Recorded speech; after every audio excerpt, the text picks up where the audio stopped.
স্বয়ং ভগবান পদতত্ত্ব সীমা রায়িকানুমোদিত রাস বিলাসের চরম পরিণতি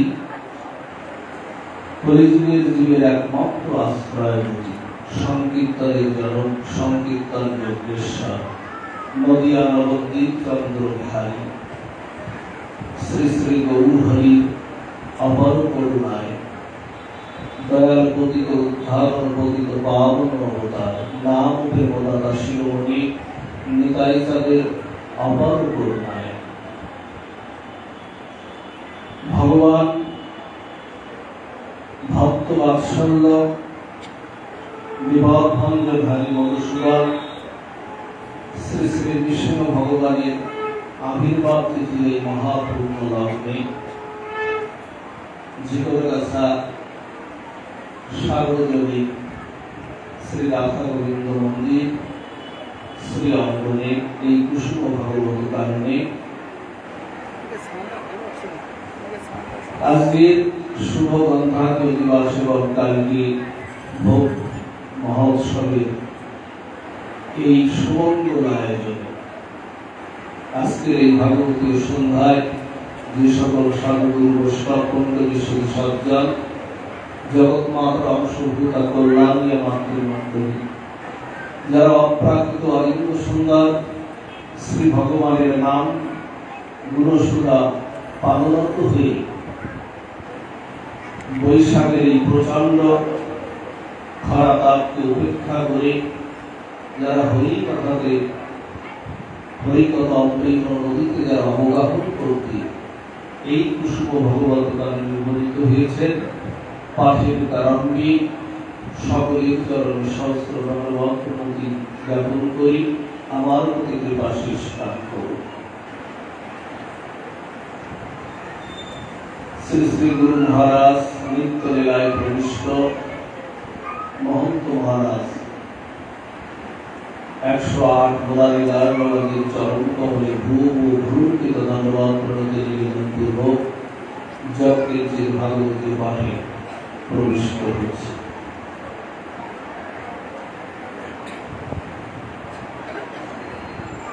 অত আত্মন্তিকং খেবং কৃষ্ণম ভবত হনুগা সংসার হস্তিন অনার্দহকি সৎসঙ্গ সেবদীর নাম। আজকে আমাদের আলোচনার আস্বাদনের বিষয়বস্তু হল জীবের অত্যন্তিক মঙ্গল কি। এই বিষয়ে পরে আপনাদের সকলের সুদৃষ্টিতে সাধু বৈষ্ণবের অপার করুণায় যতই জীবন সরসাধনে ব্রতী হওয়ার চেষ্টা আমরা রাখব। শুধু ভক্তমণ্ডলী কাল কবরিত ভাসমান সংসারে আমরা সবাই কালের মধ্যে কাল আমাদের প্রতিনিয়ত ধীরে ধীরে পদে পদে মৃত্যু নামক বস্তুটার দিকে আমাদের তাপিত করে নিয়ে যাচ্ছে। সূর্য একদিন উদয় হচ্ছে আর একদিন অস্ত যাচ্ছে, মানে আমাদের জীবন থেকে এক একটা দিন চলে যাচ্ছে। বলছেন এই যে কাল কবলিত এই ভাসমান সংসারে আমরা মঙ্গলের কথা আমরা শুনেছি, পরম মঙ্গলের কথা শুনেছি আমরা, কিন্তু পরমহংস চূড়ামণি সুখদেব গোস্বামী পাদ আরো একটু অতি উপরে উঠে বললেন জীবের মঙ্গল আছে, পরম মঙ্গল আছে, কিন্তু জীবের আত্যন্তিক মঙ্গল কি? অর্থাৎ অত আত্যন্তিকং ক্ষেমং জীবের অতি আত্যন্তিক মঙ্গল কি? আমাদের শুধু মঙ্গলের পথ খুঁজলেই হবে না, পরম মঙ্গলের পথ খুঁজলে হবে না। আমাদের প্রয়োজন কলিযুগের জীব আমাদের অল্প আয়ু, রোগ শোক জরাব্যাধিতে আমরা পরিপূর্ণ, এই অল্প আয়ু আর রোগ শোক জরাবাড়িতে পরিপূর্ণ এই জীবের জন্য অত্যান্তিক মঙ্গল কি, সেটাই নির্ণয় করেছেন পরমহংস ঈশ্বরদেব পাঞ্চস্বামী পরীক্ষিত মহারাজকে উদ্দেশ্য করে। দেখুন, আপনারা জানেন নীল মহারাজের সভায় নবযোগীন্দ্র এসেছিল। আপনারা যারা ভাগবত আস্বাদন করেছেন আপনারা বুঝতে পারবেন, নীল মহারাজের সভায় নবযোগীন্দ্র এসেছিলেন। তার মধ্যে একজন ছিলেন কবি যোগীন্দ্রনাথ। এই কবি যোগীন্দ্রকে প্রশ্ন করেছিলেন যে জীবের মঙ্গলের কথা শুনেছি, পরম মঙ্গলের কথা শুনেছি, কিন্তু জীবের অত্যান্তিক মঙ্গল কি? তখন কবি যোগীন্দ্র উত্তর করেছিলেন যে আমি গোবিন্দের উপাসনা করে আমি এই বিষয়ে পারঙ্গত হয়েছি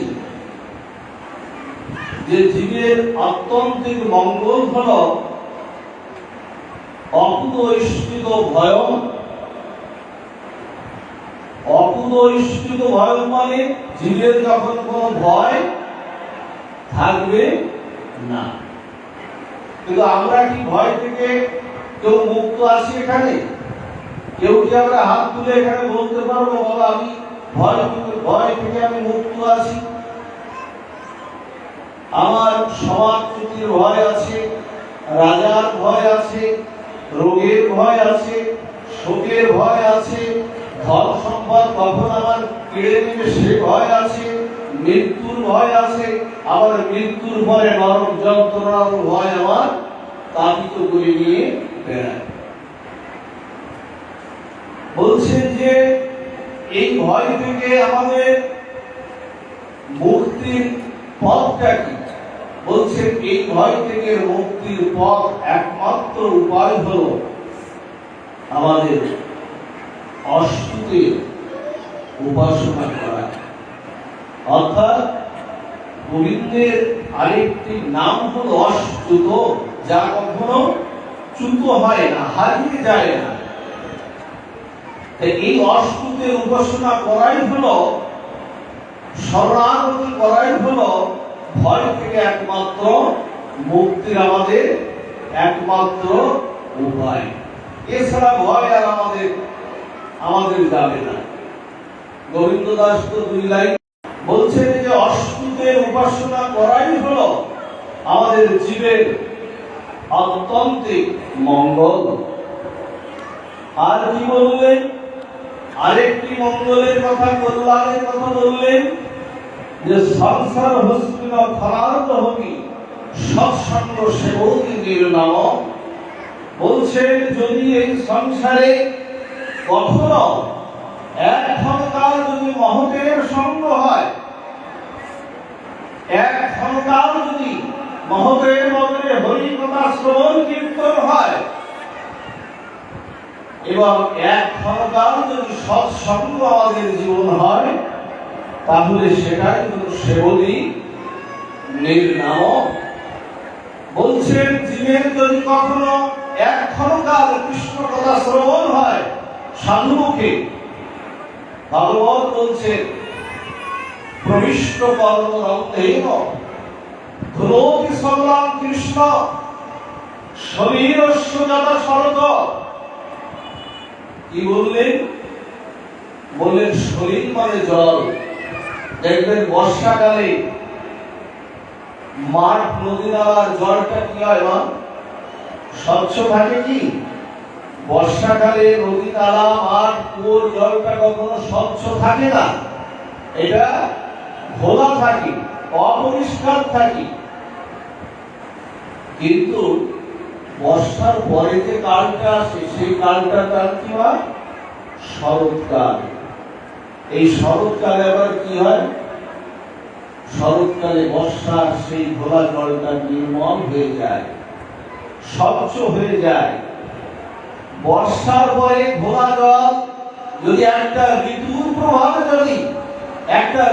প্রভাবে যদি বর্ষার ঘোলা জলটা শরৎকালের সঙ্গে নির্মল হয়ে যায়, নির্মল পরিষ্কার হয়ে যায়, একটা ঋতুর যদি এই প্রভাব হয়, তাহলে যারা সাধু মুখে হরি কথা যদি শ্রবণ কীর্তন হয়, তাহলে এক মুহূর্তের হরি কথা শ্রবণ কীর্তন সাধুদের বদলে যে গোবিন্দ চিৎকারে প্রেম ভক্তি আছে, ওই গোবিন্দ চিৎকারে প্রেম ভক্তি আপনার কর্ম ইন্দ্রিয় দ্বারা প্রবেশ করে আপনাকে কৃষ্ণ ভক্তি আরায়ণ করতে সক্ষম করে দেবে। সেই বর্ষার শরৎ ঋতুর মতো নির্মল করে দেবে, স্বচ্ছ করে দেবে। আপনার হৃদয় থেকে বর্ষার জলের মতো কামনা বাসনা দূরীভূত করে কৃষ্ণ কথার শ্রবণ উপযোগী করে দেবেই দেবে। এই জন্য বলছেন যে সংসার অস্তিন খাত হবি সৎসঙ্গ সেবকে দিয়ে নাম। এত বড় আয়োজন, এত বড় রাজস্বিক আয়োজন করে যদি হরির কথাতে রুচি না হয়, হরির কথাতে যদি হৃদয়টা সিক্ত না হয়, তাহলে ভাগবত বললেন যে শ্রমে বহি কে বললাম, বলছে একেবারে কর্মশ্রম হয়ে গেল। এত রাজস্বিক আয়োজন করে যদি হরির কথাতে রুচি না হয়, জীবনটা সিক্ত না হয়, তাহলে একেবারে পণ্ড হয়ে গেল। এই জন্য আমাদের হরির কথাতে রুচি চাই। এক মুহূর্তের সাধুসঙ্গ আপনাকে কৃষ্ণ পাইয়ে দিতেই পারে। আপনাদের মনে আছে না, পিঙ্গলা নামে একটা চরিত্র ছিল যা বর্ণিত হয়েছে। এই পিঙ্গলা ছিল একজন পতিতা, প্রতিদিন পর পুরুষের জন্য বসে থাকত। সেজে বুঝে না, পর পুরুষের জন্য বসে থাকতো এই পিঙ্গলা। যখন বসে থাকতো, একদিন সেজে বুঝে বসে আছি, সেদিন আর পর পুরুষ আসেনি, সেদিন একজন মহাপুরুষ, একজন বাবাজি মহারাজ এসছে। পিঙ্গলা বলল, বসে আছে পর পুরুষের জন্য, এসে গেল মহাপুরুষ, একটু সেবা করি, একটি বৃক্ষ তলায় একটু পরিষ্কার করে ওই মহাপুরুষের জন্য একটা আসন পেতে দিয়েছিল। মাত্র আসন পেতে তার জন্য বসার একটু ব্যবস্থা করে দিয়েছিল। সাধু বাবা ওখানে এসে বসেছিলেন। যারা দেখবেন বিরক্তি, যারা সাধু, তারা কখনো এক বোধাহন কাল পর্যন্ত একখানে অপেক্ষা তারা করে না। অল্প একটু বসেই পিঙ্গলার দিকে করুণার দৃষ্টিতে শুধু তাকিয়েছিল। সাধুদের করুণার দৃষ্টিটা যদি আপনার দিকে যায়, এক মুহূর্ত কাল আপনাকে কৃপা করে দিতেই পারে। পিঙ্গলার দিকে তাকিয়েছিল, আর কর্ণে জানি বিড় করে কি জানি বলে চলে গেল। কর্ণ দিয়ে গেল। এই যে ভাগবতের কথাগুলো আপনারা শুনছেন না, শ্লোকগুলো শুনছেন, এটা আপনারা বুঝুন আর নাই বুঝুন, এই শ্লোকগুলোর অর্থ আপনারা বুঝুন আর নাই বুঝুন, এই যে কর্ণ ইন্দ্রিয় দিয়ে যাচ্ছে মানে কৃষ্ণই স্বয়ং কিন্তু আপনাদের হৃদয়ে বসে পড়ছে। কৃষ্ণই স্বয়ং যাচ্ছেন কর্ণ দিয়ে। এখন বিড় করে চলে গেল। চলে যাওয়ার সাথে সাথে কি যেন কি হয়ে গেল। পিঙ্গলা গিয়ে না ঘরের মধ্যে গিয়ে অন্য যারা ওর সঙ্গী, যারা মেয়েরা ছিল, তাদেরকে ওর সারা জীবনে উপার্জিত ধন সবকিছু দিয়ে গেরুয়া বসন করে সেদিন বৃন্দাবনে ব্রজধামের নবদ্বীপের পথে চলে গিয়েছিল। যে কথাটা বলেছিল নবদ্বীপের নদিয়ার পথে পথে যে কথাটা বলেছিল, সেই কথাটা যদি আমরা একটু নিতে পারি, বলেছিল যে আশা পরম দুঃখ, নৈরাশ্য পরম সুখম। বলছে তুমি আশা করতে যেও না, সংসারে কেউ সংসারে কেউ সুখ পায়নি, সংসারে বঞ্চিতই হয়েছে সবাই। বলছে আশা করতে দিও না, সংসারে তুমি দিয়ে যাও, কিন্তু ওদের কাছ থেকে তুমি আশা করতে যেও না। তুমি নিরাশা থাকো, তাতেই তুমি সুখী হবে। পিঙ্গলা যে কথাটা বলেছিল, এই জন্য সংসার আমাদের আজকে যদি সংসারে আমাদের ভরসা আশ্রয়স্থল হয়েছে আজকে, কালকে ওই লোকটাই, ওই ব্যক্তিটাই সংসারে বোঝা হয়ে যাবে। এটা বাস্তব চিত্র সংসারে। যে আজকে 10 জনের সংসার বা 5 জনের সংসারে একমাত্র ভরসার আশ্রয়স্থল ওই লোকটাই, ওই ব্যক্তিগুলোর কাছে একসময় বোঝা হয়ে যাবে। কি মানবিক সংসারে এই জন্য আমাদের সেই জায়গাটা নির্ণয় করতে হবে। যার চরণ আশ্রয় করলে আর ঝরে পড়ার সম্ভাবনা নাই, সেই অস্তিত্বের উপাসনা করতে হবে। এই জন্য আমাদের উপাসনা তত্ত্বকে একটু আমাদের নির্ণয় করা প্রয়োজন যে প্রকৃত আমরা কার উপাসনা করব। আমরা তো বিভিন্ন চরণে আশ্রয় নিয়েছি, এদিকে মায়ের চরণে নিয়েছি, বাবার চরণে নিয়েছি, অন্য অন্য দেব দেবতার চরণে নিয়েছি। প্রকৃত দেব দেবতারা কি আমার আশ্রয় হতে পারে? আর এত চরণে যদি আমি আশ্রয় নিই, সুনির্দিষ্টভাবে কেউ আমাকে রক্ষা করতে আমাকে পারবে না। এই জন্য আশ্রয় তত্ত্বের জন্য নির্ণয় হওয়া প্রয়োজন। আপনারা জানেন, গতকাল হয়তো আপনারা বিষ্ণু ভগবানের লীলা আপনারা শ্রবণ করেছেন। প্রহ্লাদ তার আশ্রয় ছিল, স্মরণে ছিল কে? প্রহ্লাদ মহারাজ। প্রহ্লাদ আশ্রয় নিয়েছিল ভগবানের, ভগবান বিষ্ণুর আশ্রয় নিয়েছিল প্রহ্লাদ মহারাজ। যিনি নবমীলা ভক্তি প্রবর্তন করেছিলেন প্রহ্লাদ মহারাজ, ওই সমস্ত বিপদে ভগবান, সেই অস্তুত ভগবান তাকে রক্ষা করেছিলেন। প্রহ্লাদ বলেছিলেন, প্রহ্লাদকে যখন পাহাড় থেকে যখন হিরণ্যকশিপু যখন পাহাড় থেকে ফেলে দিলেন, দুর্গম সেই পাহাড়ের উপর থেকে ফেলে দিলেন প্রহ্লাদকে, প্রহ্লাদ স্মরণ করেছিলেন, কিন্তু দুবাহু তুলে প্রহ্লাদ কিন্তু ভগবানের কাছে প্রার্থনা করেননি। কারণ আমরা জানি স্মরণে প্রহ্লাদ মহারাজ স্মরণ করেছিলেন আর স্মরণে প্রার্থনা করেছিলেন, হে ভগবান, আমি আমার নিজের বিপদের জন্য আমি তোমার কাছে প্রার্থনা করছি না, স্মরণ করছি না, তুমি এই ভক্তকে রক্ষা করো। কারণ তুমি শ্রীমদ্ ভগবদ গীতায় তুমি প্রতিশ্রুতি দিয়েছ, কন্ত প্রতিজানি হিতামে ভক্ত প্রণশ্যতি। তুমি অর্জুনকে দিয়ে তুমি জগৎ সংসারে এই কথাটা তুমি বলিয়েছ, তুমি এই সেই প্রতিজ্ঞা তুমি রক্ষা করো, তোমার ভক্তকে তুমি রক্ষা করো। যদি তোমার ভক্তকে তুমি রক্ষা করতে না পারো, যদি নাও পারো, তোমার কলঙ্ক হবে, তাই তুমি আমাকে রক্ষা করো। ভগবান সেদিন অস্তুত ভগবান বিষ্ণু শঙ্খ যজ্ঞ গদা পদ্মধারী নারায়ণ প্রহ্লাদকে যখন ফেলে দেওয়া হলো পাহাড় থেকে জলের উপরে, প্রহ্লাদকে কোলে করে ধরেছিলেন ভগবান বিষ্ণু, রক্ষা করেন। এই জন্য উপাসনা তত্ত্বটি আমাদের একটু নির্ণয় আমাদের হওয়া যায়। শ্রদ্ধা ভক্তি আমরা সবাইকে করব, কাউকে কখনো অবজ্ঞা করা যাবে না। পিতা মাতা থেকে শুরু করে কোন দেব দেবতাকে আমরা অশ্রদ্ধা করবো না, কিন্তু আশ্রয় তত্ত্বটি হবে আমাদের একটি জায়গায়, সে হল অস্তিত্বের আমাদের উপাসনা। সেই আশ্রয় তত্ত্ব আমাদের নির্ণয় করতে হবে। দেখুন কিভাবে নির্ণয় করছে, আপনারা জানেন ভাগবতে সমস্ত বনিরা বসেছে যে আমরা কার উপাসনা করব, আমরা উপাসনাটা করব, কার উপাসনা করব। সমস্ত বনিরা বসে ভৃগুমুনিকে দায়িত্বটা দিলেন।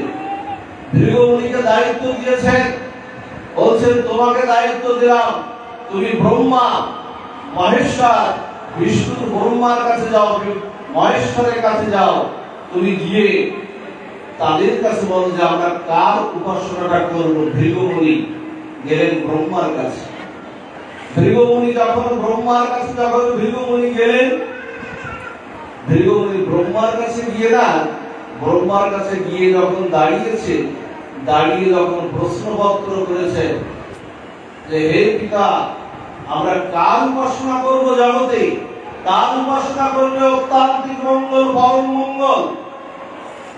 ব্রহ্মা কি বলছেন জানেন? ব্রহ্মা বলছেন, তেড়ে এসে বলছেন, তোর পিতা আমি কি আমাকে প্রণাম করিস নি, আমার কাছে প্রশ্ন জিজ্ঞাসা করছিস? আচ্ছা, পুত্র যদি পিতাকে একদিন প্রণাম না করে তাতে কি এমন এসে যায়? একদিন যদি মাতাকে বা পিতাকে যদি পুত্র প্রণাম না করে তাতে কি এমন এসে যায়? ভৃগু বুঝলেন যে আমি একদিন শুধু প্রণাম করলাম না, তার যদি এই পরিণতি হয়, জগতের জীবজাতি কত অপরাধ করছে, কত অন্যায় করছে, যার কোনো ঠিক নাই, তাদের কি গতি হবে, তাদের কি করুণা হবে, তাদের কি গতি হবে? ভৃগু ওখান থেকে চলে গেলেন। চলে গিয়ে ভৃগু ওখান থেকে চলে গিয়ে গেলেন কৈলাসে।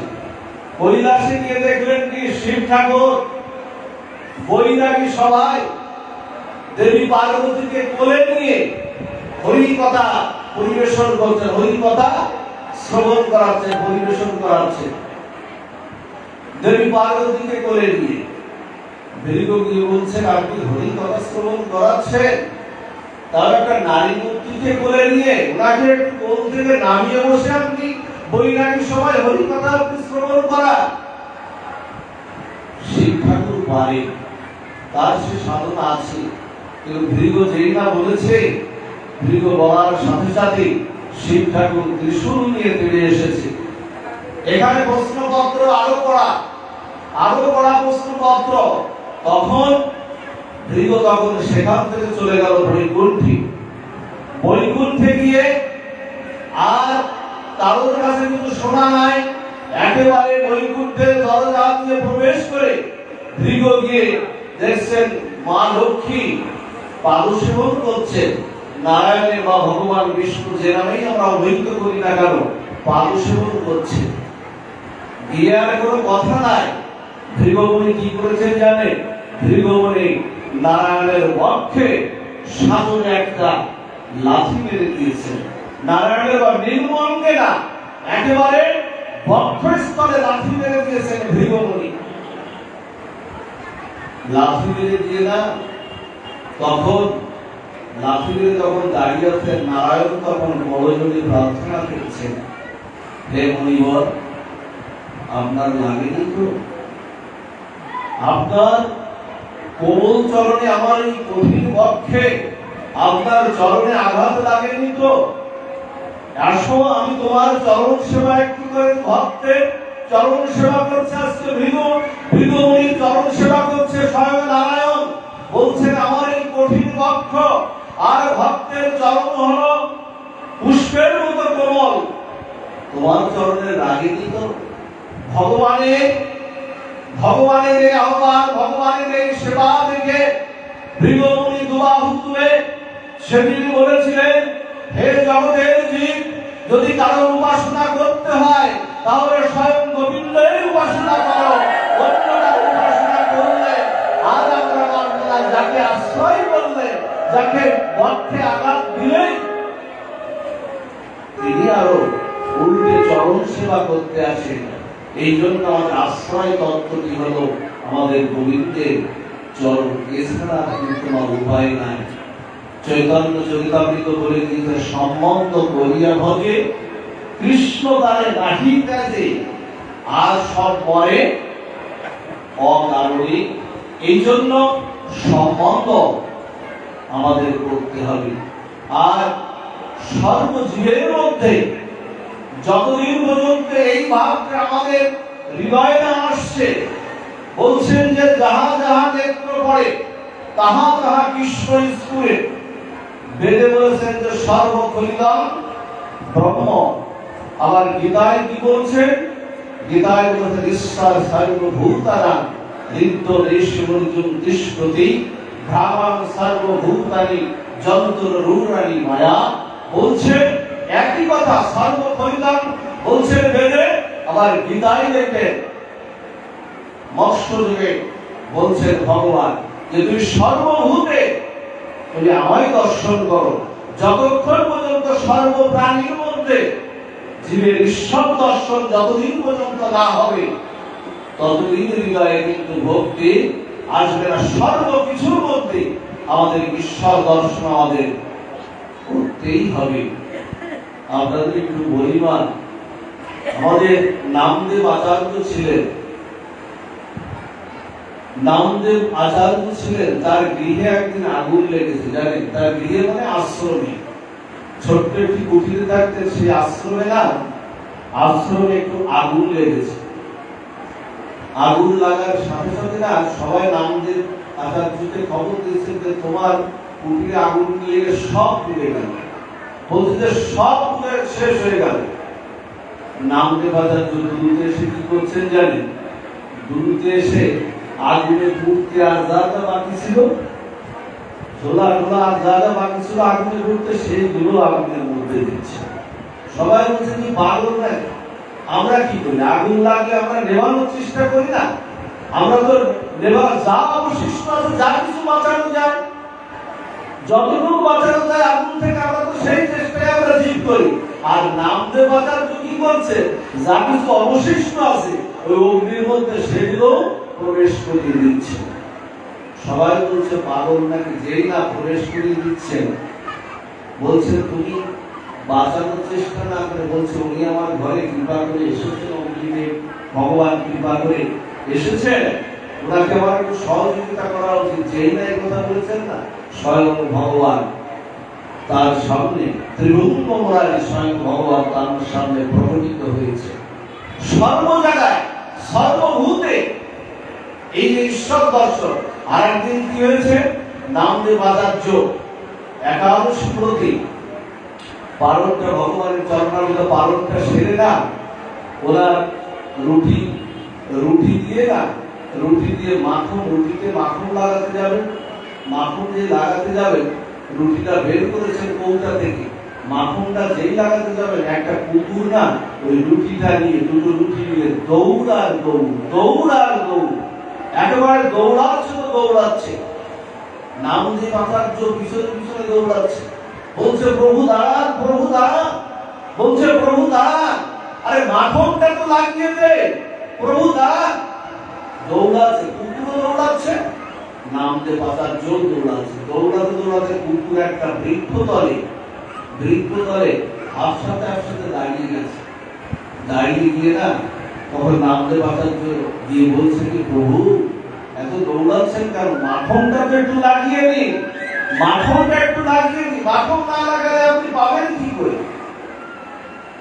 হঠাৎ করে যখন মাখন লাগাতে যাবেন, শঙ্খ চক্র গদা পদ্মধারী স্বয়ং ভগবান নারায়ণ সামনে উপস্থিত হয়ে নামদেবকে দর্শন দিয়ে বলছে, নামদেব তুমি প্রকৃত সাধু, তুমি প্রকৃত ভক্ত, যারা সর্বজীবের মধ্যে যারা ঈশ্বরকে দর্শন করে, সর্বভূতে যারা ঈশ্বরকে দর্শন করে, তুমি তো প্রকৃত ভক্ত, তোমারই প্রকৃত কৃপা। এই জন্য যতদিন পর্যন্ত আমাদের এই ভাবটা যতদিন পর্যন্ত না হচ্ছে, ততদিন পর্যন্ত অর্থান্তিক মঙ্গল বা ভক্তি লাভের আমাদের কিন্তু উপায় আমাদের নাই। মাগো সংসারে আপনারা সুখ পাবেন না। সংসারে সুখ বলে দেখো যারে তুমি, সে তোমার দুঃখ দেওয়ার পরে আসে সুখের আকৃতি ধরে। নরোত্তম ঠাকুর বলছে, ঠাকুর মশাই বলছে, সংসারে সুখ বলে দেখো যারে তুমি, সে তোমার দুঃখ দেওয়ার পরে আসে সুখের আকৃতি ধরে। যা কিছু দেখো না মা, দূর থেকে না দৃষ্টান্ত দিচ্ছে। যখন জ্যোৎস্নার পূর্ণিমার রাতে জ্যোৎস্নার স্নিগ্ধ আলোয় যখন কেউ না যখন নদীর ধারে যখন যায় না, নদীর তখন স্নিগ্ধ ঢেউ না, দূর থেকে মনে হয় যেন ওই জ্যোৎস্নার স্নিগ্ধ আলোয়, পূর্ণিমার সেই স্নিগ্ধ আলোয় দূর থেকে চিপচিপ করে ঢেউগুলো, যখন এরকম ভাবে যাতে চিপচিপ করে, মনে হয় যেন কে জানো মনকে মন চাঁদির উপর গলিয়ে ওর মধ্যে ঢেলে দিয়েছে, না জানি কত সুন্দর দেখতে লাগে। আচ্ছা, ওই দৃশ্য অবলোকন করে কেউ যদি ওই নদীর কাছে গিয়ে ওটাকে যদি একটু গায়ে মারতে যায়, কি হবে না? গায়ে মারতে গেলে দেখবে ওটাতে ধুলো আর বালিতে স্নান না করে আর ঘরে ওঠা যাবে না। এই জন্য সংসারে যত সুখ তোমাকে দুঃখ দেবার করে। একটা লীলা আপনারা শ্রবণ করুন। ভারতবর্ষের একজন মহান রাজা ছিলেন, তার নাম গোত্রহরি রাজা। শ্রবণ করুন সংসারে। তিনি ছিলেন ভারতবর্ষের মহাকল্যাণকারী একজন রাজা। এই রাজারা এত প্রজাবৎসল ছিলেন, প্রজাদের এত কল্যাণ চিন্তা করতেন। তাও তিনি তার রানীকেও ভালোবাসতেন। একদিন এক ঋষি উপাসনা করছেন, একজন ঋষি উপাসনা করছেন।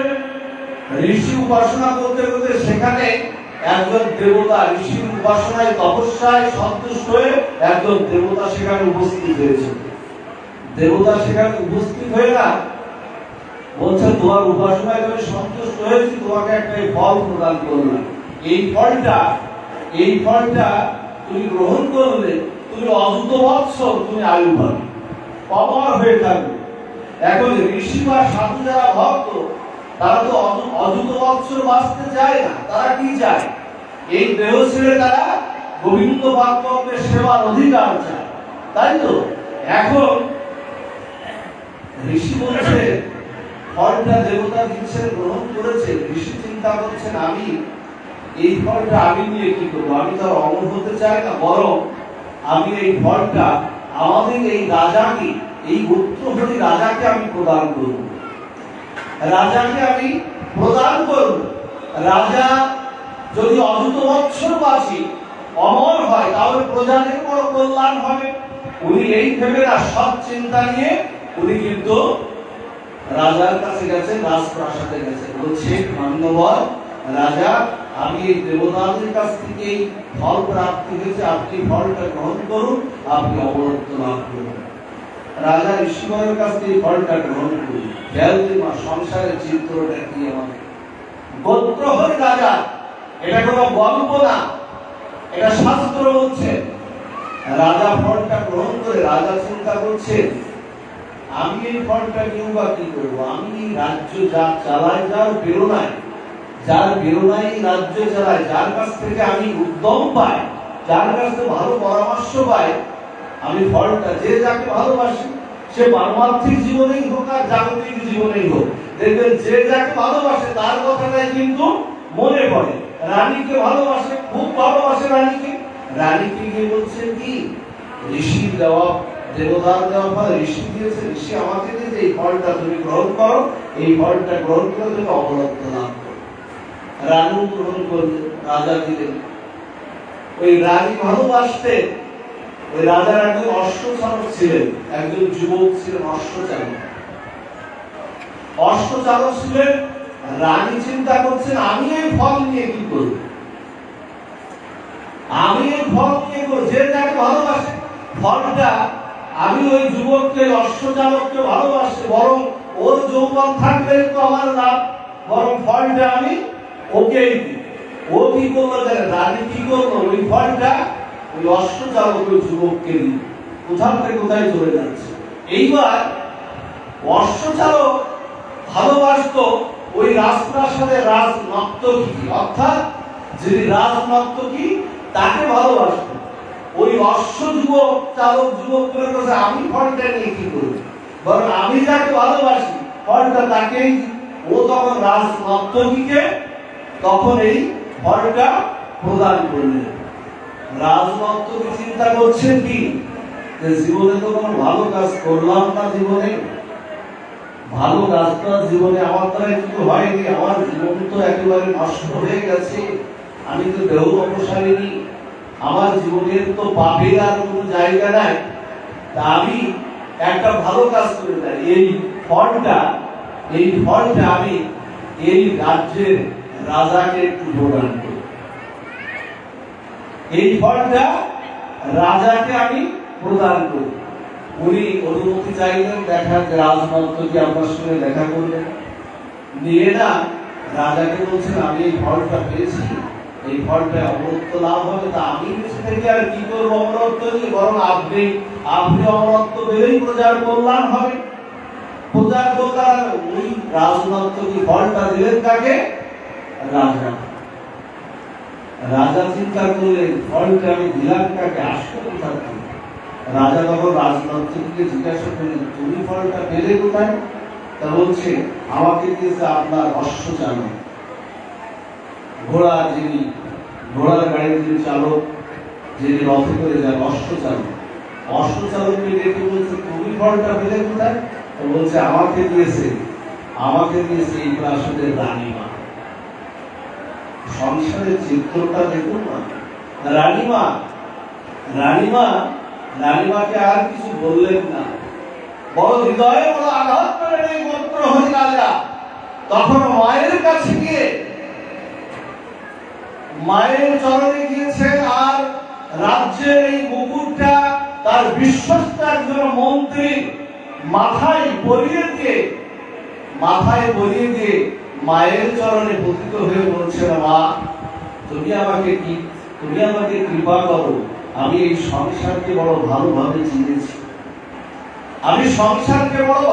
চিনেছি, তুমি আমাকে কৃপা করো। জীবনের যে কটা দিন আমার বাকি আছে আমি বনে গিয়ে জঙ্গলে গিয়ে যেমন মুনি ঋষিরা যেমন করে তপস্যা করে ঠিক তেমন করে আমি তপস্যা করব। মা বললেন এটাই তো আমি চাইছিলাম, তুই আমার গর্বকে সার্থক করলি। তুই যে তোর হরিপাদ পদ্মের মন্ত্রী হয়েছে সে আঘাতের কারণেই হোক আর বুদ্ধির ভাবেই হোক, তোর যে হরিপাদ পদ্মের মন্ত্রী হয়েছে আজকে আমার গর্ব আজকে সার্থক হয়েছে। বলছে যা আমি তোমাকে অনুমতি দিলাম। এই তো প্রকৃত পিতা কথা তো এটাই বলে। ওমা পিতা হয়েও তিনি পিতারা, জন্ম দিলে তিনি পিতারা, যদি তার সন্তানকে কৃষ্ণমুখী না করে গর্ভধারণ করলেই আপনারা কেউ মাতা নন। যদি আপনার সন্তানকে কৃষ্ণপাদ পদ্মে সমর্পিত না করেন, গীতা ভাগবতটা যদি আপনারা হাতে তুলে না দেন, গীতার আলোকে ছাড়া এই সমাজ কখনো পরিবর্তন হতে পারে না, পারবেও না, কখনো কষ্টের কারণেও পারবে না। গীতার আলোকে ছাড়া জীবন গড়তে পারেই না। এই জন্য তুলে দিতে হবে, কৃষ্ণপাদ পদ্মে সমর্পিত করতে হবে। আজকে মা বললেন শোন তুই যা, কিন্তু 3টা উপদেশ তোর আমার জন্য থাকলো, 3টা উপদেশ তুই মানবি। বলছে মা বলো। আমি তো চলে যাচ্ছি, তোমার 3টা উপদেশ কি? বলছেন তুই সবচেয়ে মহাদুর্গেতে অবস্থান করবি। বলছে দুর্গ না, তুই মহাদুর্গে অবস্থান করবি। বলছে মা আমার রাজপ্রাসাদ তো বড় দুর্গ, তুই এর থেকে আর ওরে জঙ্গলে আমি মহাদুর্গ পাবো কোথায়? তা বলছে সৎ যেখানে হরিকথা হয়, যেখানে সাধু বৈষ্ণবের আগমন হয়, যেখানে হরিকথা হয় সেটাই হলো মহাদুর্গ। এই যেখানে হরিকথা হচ্ছে না, এখানে দেবতারা নেমে এসেছে, এখানে মুনি ঋষিরা নেমে এসেছে। গীতার মাহাত্ম্যে বললেন যেখানে ভগবান নিজে বললেন যেখানে হরিকথা হয় সেখানে আমার প্রিয় ভক্ত ধ্রুব প্রহ্লাদ নারদকে নিয়ে আমি সেখানে উপস্থিত হয়ে যাই।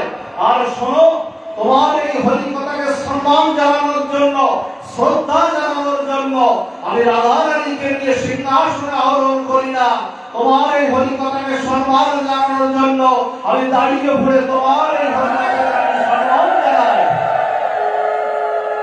তাহলে এর উপরে কি আর মহাদুর্গ আছে কি বাবা?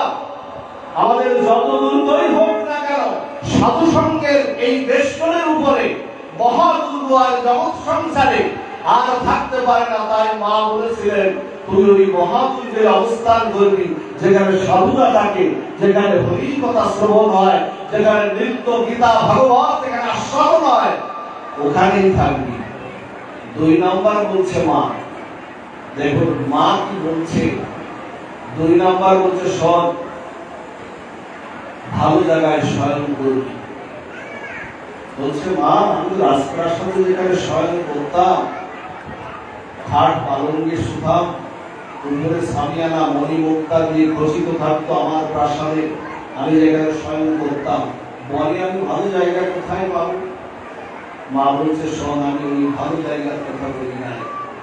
সারাদিন সাধুসঙ্গ কৃষ্ণ কথা আলাপ শেষে তুই যখন ফিরবি, তখন বনের সেই নির্মল বসুন্ধরার মাটিতে বিছানা পেতে তুই শয়ন করবি।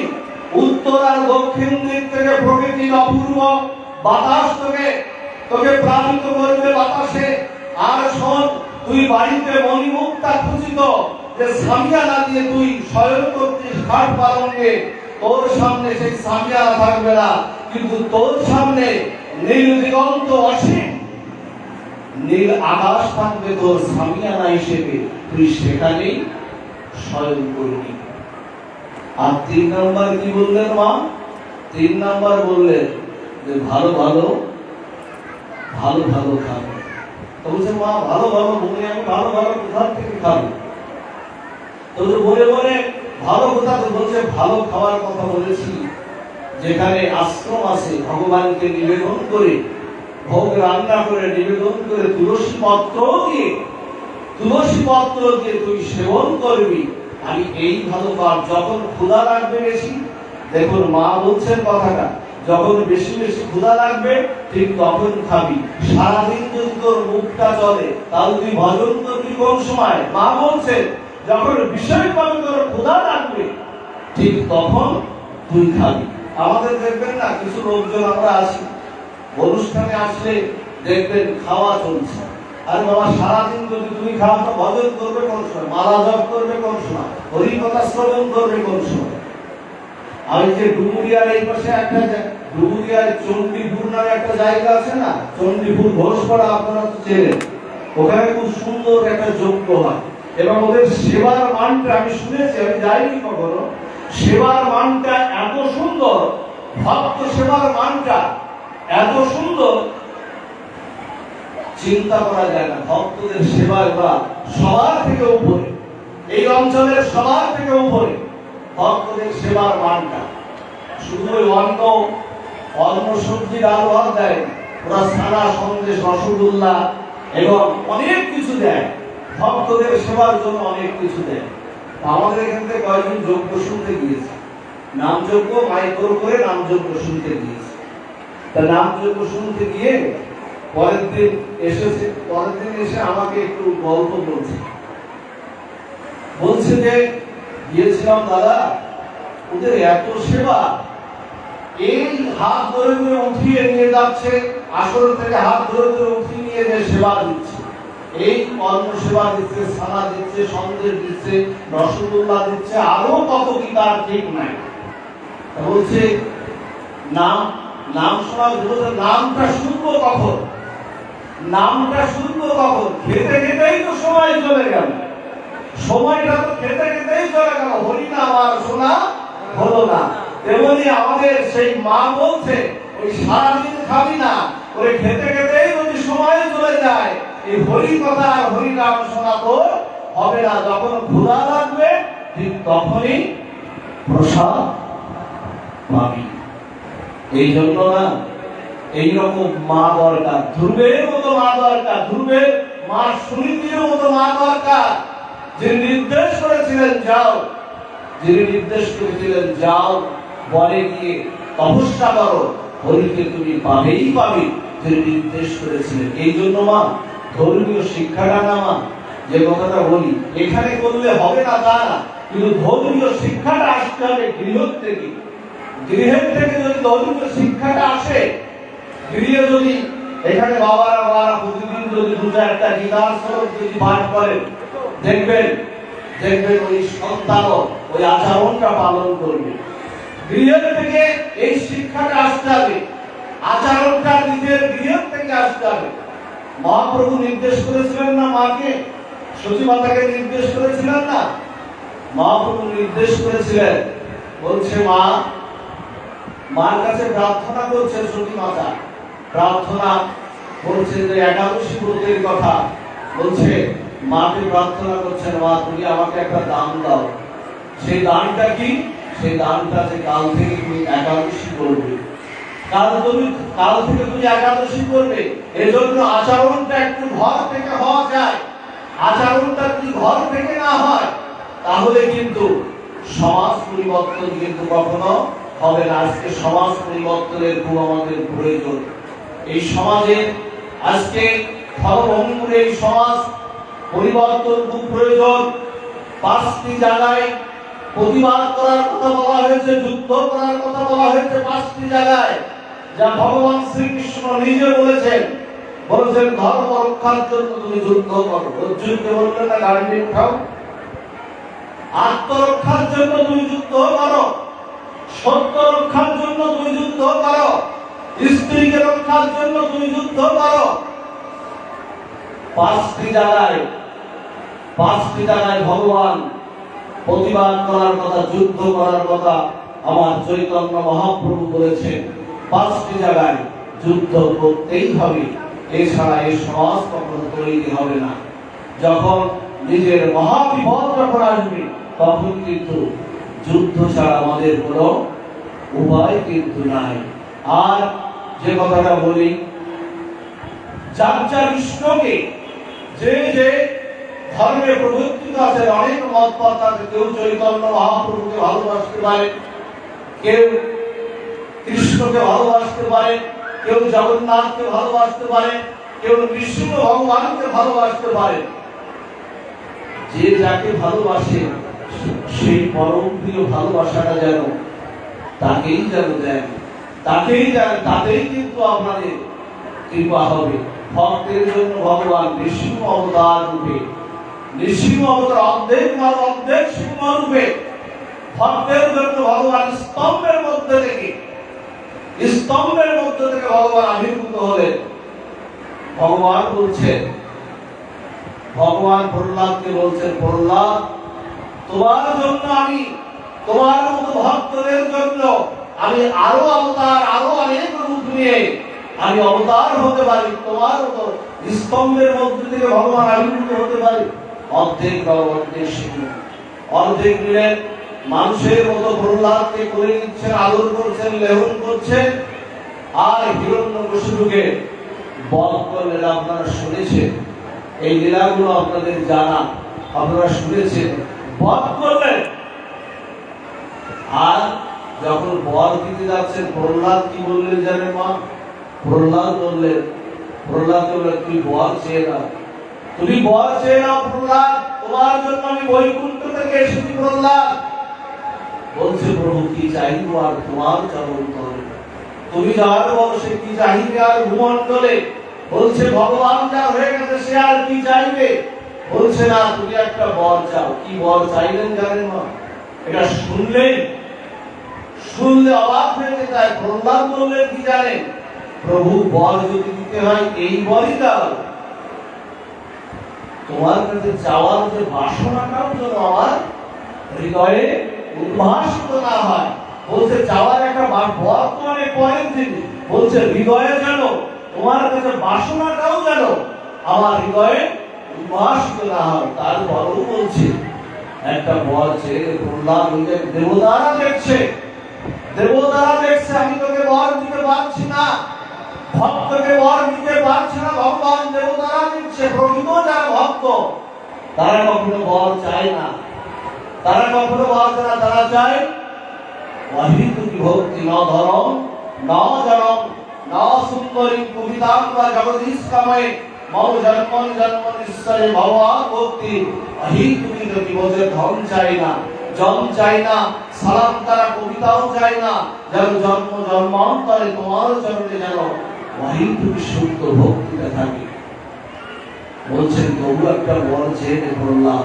ওমা, একজন কৃষ্ণ ভক্ত যদি সংসারে আসে, আপনাদের আর সাধু বৈষ্ণব দেখে অন্তকালে আপনাকে আর সাধু বৈষ্ণব দেখে আর আপনাকে গীতা ভগবতের শ্লোক আর উচ্চারণ করে বর দিতে হবে না। ওই ভক্তই আপনাকে দেবে যদি তাকে একটু গীতা শিক্ষা, একজন কৃষ্ণ ভক্ত যদি আপনি তৈরি করতে পারেন। প্রহ্লাদ বলছেন প্রভু তোমার অঙ্গে ব্যথা লাগবে তাও তো আমি চাই না, তোমার বক্ষে ব্যথা হোক তাও তো চাই না। বর যদি দিতে হয় তুমি এই বলে দাও। আমার পিতা হিরণ্যাক্ষ, আমার জ্যাঠা হিরণ্যাক্ষ আর পিতা হিরণ্যকশিপ তোমার বিদ্বেষ করে যে তোমার চরণে অন্যায় করেছে, তুমি তাদেরকে ক্ষমা করে দাও, কৃপা করে ক্ষমা করে দাও। ভগবান বিষ্ণুদেব বলছেন, প্রহ্লাদ এই বরটা তো আমার হাতে নাই। বলছে কেন প্রভু, আমি বেশি তো কিছু চাইনি, তুমি অনন্ত বিশ্ব ব্রহ্মাণ্ডের ঐশ্বর্য দিতে চেয়েছ, তুমি আমাকে মায়া মুক্তি দিতে চেয়েছ, আমার জন্য আলাদা লোক সৃষ্টি করে দিতে চেয়েছ, তুমি সবকিছু আমাকে দিতে চেয়েছ। তুমি সামান্য আমার পিতা জ্যাঠাকে একটু তোমার বিদ্বেষ করে অন্যায় করছে, তাকে তুমি মুক্তি দিতে পারো না প্রভু, কৃপা করতে পারো না? বলছেন না না, এ বর নাই। নৃসিংহ ভগবান বলছেন এ বরটা আমার নাই। কেন নাই জানিস প্রহ্লাদ? তোর মতো কৃষ্ণ ভক্ত, অসুর কুলে কৃষ্ণ ভক্ত জন্মগ্রহণ করেছে আজকে প্রহ্লাদ। বলছে তোর মতো কৃষ্ণ ভক্ত যখন মাতৃগর্ভ থেকে এই অসুর কুলের ভূমিষ্ঠ যখন হয়েছে, তাই 21 কুলকে আমি এমনিতে উদ্ধার করে দিয়ে আমি আমার পাত্রকে এমনিতেই আমি ঠাই দিয়েছি, উদ্ধারের আর প্রয়োজন নাই। ছিল কি মা? এই জন্য একজন কৃষ্ণ ভক্ত সংসারে থাকলে তার পরিবার, তার আশপাশের গ্রামগঞ্জ সবকিছু উদ্ধার হয়ে যায়। এই জন্য চাইতে হয় না মা। আপনাদের মনে আছে মা, শুক্লাম্বার ব্রহ্মচারী ছিলেন, কি চাইছেন দেখুন না। শুক্লাম্বার ব্রহ্মচারী ছিলেন চৈতন্য মহাপ্রভুর একজন পরম ভক্ত। শুক্লাম্বার ব্রহ্মচারী 10 বাড়ি মাদুতালি করে যা পেত, মাত্র 10 বাড়ি মাদুতালি করে যা পেত, তাই চৈতন্য মহাপ্রভুকে ভোগ নিবেদন করে শুক্লাম্বার ব্রহ্মচারী তাই সংসার সবাই মিলে পেত। একদিন মহাপ্রভু শিবাসঙ্গিনায় কীর্তন করছেন, নৃত্য কীর্তন করছেন, সব আসন নিয়ে। শুক্লাম্বার ব্রহ্মচারী 10 বাড়ি মাদুতালি করে প্রবেশ করেছেন ওই কীর্তনের মধ্যে। শিবাসঙ্গিনী কীর্তনের মধ্যে যখন প্রবেশ করেছেন, তখন চৈতন্য মহাপ্রভুর দৃষ্টি গেছে শুক্লাম্বারে ওই মাদুতালি করা ওই অর্ঘের দিকে। আমার চৈতন্য মহাপ্রভুর দৃষ্টি গেছে, হাঁটি হাঁটি পা পা করে আমার চৈতন্য মহাপ্রভু শুক্লাম্বারের দিকে এগিয়ে যাচ্ছে। এগিয়ে না, পুটলিটা ধরে বসেছে, পুটলিটা ধরে বসে বলছেন, শুক্লাম্বার এর মধ্যে তোমার কি? বলছে প্রভু, এর মধ্যে 10 বাড়ি মাদুতালি করা অর্ঘ, যা তোমাকে ভোগ লাগিয়ে আমি নিত্য গ্রহণ করি। বলছে দাও তো কেমন অর্ঘ দেখি, আজ আমি তোমার এই মাদুতালি করা অর্ঘ আমি গ্রহণ করবো শুক্লাম্বার। বলছে না না প্রভু, এটা তোমাকে দেওয়া যায় না, তুমি চৈতন্য মহাপ্রভু, তুমি রাধাকান্তি ভাবভূতি সুবলিত তরুণ, তোমাকে দিতেই যদি হয় তেমন সুপ্ত আচারে তেমন করেই তো ভোগ রন্ধন করে তোমাকে দিতে হবে, এটা তোমাকে দেওয়া যায় না প্রভু। এভাবে তুমি নিও না, এর মধ্যে বাড়ি আছে, কাকর আছে, অনেক কিছু আছে, এটা তোমাকে দেওয়া যায় না, এটা তোমাকে নিবেদন করা যায় না। বলছেন দাও শুক্লাম্বার। ভক্ত দেবে না, ভগবান দেবে। হাত চালিয়ে দিলেন, ওর মধ্য থেকে সেই বাজি কাকরে বিস্তৃত করা সেই ভক্তের ভক্তি অর্ঘ।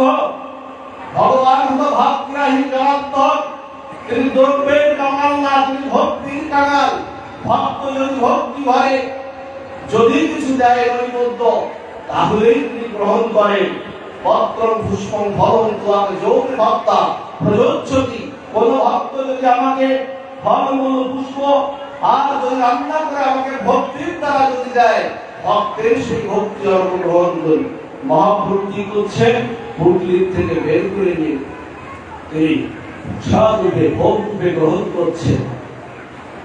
গ্রহণ করার পরে বলছে শুক্লাম্বর, তোমার এই মাধুকরী করা অর্ঘের মধ্যে যে এত ভক্তি, এত প্রেম, এত আস্বাদন, যা আমি কখনো পাইনি।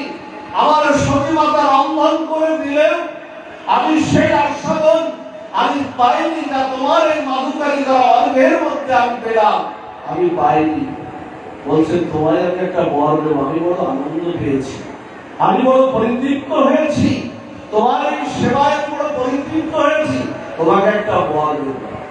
শুনলাম না কি বলছে, তাই বলবো আমি তো বর চাই না, আমি তো তোমার শুধু সুখ চাই, তোমার সুখবাঞ্ছা চাই। কি করে তুমি সুখী হবে, কি করে তুমি সুখ পাবে, সুখবাঞ্ছা চাই, আমি তো বর চাই না। বলছে না, তোমাকে বর নিতে হবে। চৈতন্য মহাপ্রভু বলছে তোমাকে বর দিতে, ভক্ত নেবে না, ভগবান জোর করে দেবে। বলছেন তোমার সত্যি তুমি পারবো না, প্রভুত্ব দাও, কি বর দিলে তুমি দাও। কি বর দিলেন জানেন না? বলছেন তুই শুক্লাম বর, তুই এইরকম জন্মে জন্মে তুই ভিখারি হয়ে থাক। বলছেন শুক্লাম বর, তোকে আমি বর দিলাম, তুই যেন জন্মে জন্মে যেমন করে মালুদারি করে ভিক্ষা করছিস, এমন যেন তুই প্রতি জন্মে ভিক্ষা করে তুই যেন এমন করে ভিক্ষুক হয়ে থাকিস। ভগবান এমন বলে শুক্লম্বর আনন্দে নৃত্য করছেন। বলছেন ভগবান তুমি আমাকে বর দিলে, আমি বড় আনন্দ হয়েছে, আমার বড় আনন্দে বৃত হয়েছি, কিন্তু আমারও তোমার জন্য একটা প্রার্থনা আছে প্রভু। বলছে বল, বলো শুক্লাম্বর। বলছে আমি জন্ম জন্ম ভিখারি হয়ে থাকবো, তাতে কোনো দুঃখ নাই, তাতে কোনো কষ্ট নাই, কিন্তু আমার একটা তোমার চরণে প্রার্থনা আছে। আমি ভিক্ষুক হয়ে এরকম মাধুকারি করব, আর আমার মতো ভিক্ষুকের এই অর্ঘ তোমার মতো চৈতন্য মহাপ্রভু প্রতি যুগে যুগে যারা এমন করে কেড়ে কেড়ে খাবে, তুমি সেই প্রার্থনা করে পূর্ণ করো। বলছে কেড়ে কেড়ে যেমন ভগবান তেমন তার ভক্ত, এই তো চাইবা। যেমন ভক্ত তেমন চাওয়া পাওয়ার তো কিছু নাই। কেন যে সময় নষ্ট করবো মা, কর্মফল অনুযায়ী আমার যা কিছু প্রারব্ধ অপ্রারব্ধ যা কিছু আছে এমনিতেই আসবে। কেন ধন সম্পদের জন্য, কেন এগুলো আমরা করব? প্রহ্লাদ মহারাজ যে কথা বলেছেন, কৌপাল তো আচার্য তো প্রাজ্ঞ, বলছেন সকাল সকাল ভজনে লেগে যাও। বৃদ্ধ বয়সে ভজন হয় না। শিশুকালে কৃষ্ণ ভজে কৃষ্ণ পাওয়ার আসে, যৌবনে কৃষ্ণ ভজে আসে কি বা না আসে, বৃদ্ধকালে কৃষ্ণ ভজে জমের ত্রাসে। বলছেন বৃদ্ধকালে ভজন হয় না। চৈতন্য চরিতামৃত বলছে ব্যাধির শরীরে না হয় কৃষ্ণ ভজন, যথা ব্যাধি তথা যায় মন। ওমা আজকাল অনেক ডাক্তার, ইঞ্জিনিয়ার, প্রফেসর চতুর্দিকে হচ্ছে, কিন্তু মানুষ হচ্ছে না। মানুষ হচ্ছে না। ডাক্তার ইঞ্জিনিয়ার আমরা বানাচ্ছি, শিক্ষিত করছি, কিন্তু প্রকৃত মানুষ হচ্ছে না। আর যার কারণে এই ডাক্তার ইঞ্জিনিয়ার প্রফেসর হয়েও তাদের বাবা মা সেই সন্তানের প্রায় প্রত্যাঘাত হচ্ছে। তাই গোবিন্দ বলছে প্রত্যাঘাত হয়ে বাবা মা যখন মাজা পুজো অবস্থায় করে করে ফুল আর ফল নিয়ে যখন গোবিন্দ মন্দিরের দিকে আঘাত পেয়ে গোবিন্দ মন্দিরের দিকে ছুটেছে, গোবিন্দ মন্দিরের দিকে ছুটে যখন নিবেদন করেছে ফল আর ফুলগুলো, তখন গোবিন্দ যেন অবাক্য কণ্ঠে বলছে ওরে ফল আনলি টাটকা, ফুল আনলি টাটকা, তুই নিজে তো বাসি হয়ে আসবি। ফল টাটকা, ফুল টাটকা, কিন্তু তোর জীবন যৌবনটা বাসি, মানে এখানে তোর জীবন যৌবনটা সময় থাকতে আমাকে না দিয়ে তুই বাসি হয়ে তুই আসবি। এই জন্য বাসি হওয়া যাবে না। ফল টাটকা থাকবে, ফুল টাটকা থাকবে, কিন্তু নিজেকে কখনো বাসি করতে দেওয়া যাবে না। সকাল সকাল ভজনা করে ভজনা করতে হবে। যেমন একাদশী ব্রত 8 থেকে 80 বছর, 8 বছর বয়স থেকে একাদশী ব্রত করার নিয়ম রয়েছে আমাদের শাস্ত্রে। তেমনি অনেকে বলেন পরে করবো, আগে করবো না। যারা এই সবচেয়ে প্রকৃত, যারা বুদ্ধিমান, শিক্ষিত হলেই সে বুদ্ধিমান হয় না। প্রকৃত বুদ্ধিমান তারাই যারা শাস্ত্র অনুশীলন করে সেই জ্ঞানের মার্গে উন্নীত হয়ে মায়ার সংসারকে, মায়াকে ফাঁকি দিয়ে জীবনকে ভগবত রঙে রঞ্জিত করে মায়ার সংসারে মায়াকে ফাঁকি দিয়ে অন্তকালে যারা গৌর গোবিন্দের ভজন করে, সেই অন্তকালে তাদের ভজন সাক্ষাৎ ভক্তি দেবী তাদেরকে সেই অন্তকালে পরমানন্দ ধারে নিয়ে তাদেরকে সেবায় তাদেরকে নিযুক্ত করে ধ্যান দেন। এরাই হলো বুদ্ধিমান। যে মায়ার সংসারে থেকে মায়াকে ফাঁকি দিয়ে জীবনটাকে ভগবত রঙে রঞ্জিত করে পিতা ভগবতের আলোকে জীবনকে যারা রঞ্জিত করেছে তারাই প্রকৃত হলো বুদ্ধিমান। কিছু অর্থবিত্ত ইনকাম করলেই, কিছু সহায় সম্পদ করলেই এদেরকে বুদ্ধিমান শাস্ত্রে বলছে না। মায়াকে ফাঁকি দিয়ে যারা গৌর গোবিন্দের ভজন করতে করতে অন্তকালে যারা চলেছেন এরাই বুদ্ধিমান। যাও, সময় চলে যাচ্ছে, কালকে অধিবাস, আজকে অধিবাস, কালকে ভক্তি মহোৎসব একটু নামের পরে আমরা আশ্রম দিয়ে বা বিশ্রামের দিকে আমরা চলে যাব। আপনারা জানেন কলিযুগে মহাপ্রভু কলিযুগে অবতার না। আমরা তো জানি অনেকে অবতার বলি কলিযুগ, কিন্তু মহাপ্রভু কিন্তু কলিযুগে অবতার না। কলিযুগে মহাপ্রভু অবতারকেও যিনি ধারণ করেন তিনি তো চৈতন্য মহাপ্রভু। তিনি যুগধর্ম প্রবর্তিত করেছেন। কলিযুগের নাম যোগ্যই, এই নামই হলো যুগধর্ম, যা এখান থেকে মহাপ্রভু চেয়েছিলেন। আজকের এটা কিন্তু সেবা সাঙ্গিনা, কালকে হবে এটা অদ্বৈত আঙ্গিনা।